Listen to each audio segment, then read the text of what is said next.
इतिहावा सभी अहम खबर शेयर करनासी। पाक फौज जो शहीद जवान सुहेल अहमद नूरी छाछरे वेझो फौजी एजाज़ आ मिट्टी माव हवाले कियो वियो आहे।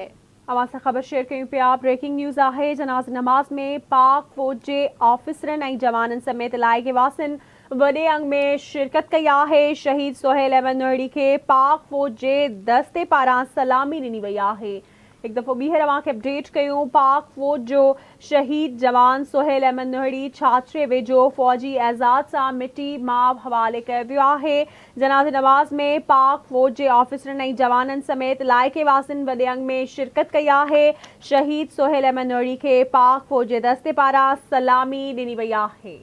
अहम खबर है अवासा शेयर कंदासी। पाक फौज जो शहीद जवान सुहेल अहमद नूरी छाछरे वेझो फौजी एजाज़ सां मिट्टी माव हवाले कियो वियो आहे।